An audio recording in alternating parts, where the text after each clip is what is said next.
Alors aujourd'hui, les bébés du 7e arrondissement sont en colère et sont réunis devant la mairie d'arrondissement pour demander des nouveaux berceaux, des nouvelles crèches publiques sur l'arrondissement, puisque la ville de Lyon et le Grand Lyon ont énormément construit ces dernières années. On le voit sur Gerland, le quartier a doublé en 20 ans, passant de 20 000 à 40 000 habitants.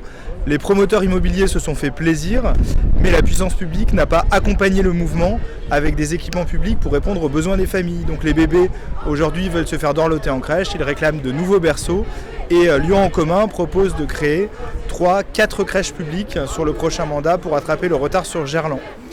Cette problématique-là, on la porte aussi pour d'autres équipements de proximité.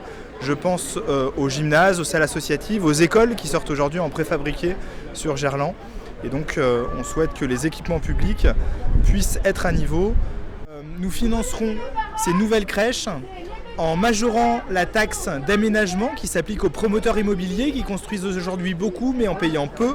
Donc nous majorerons la taxe de 5 à 20%, ce qui nous permettra de rattraper le retard en équipement public, et notamment en crèche.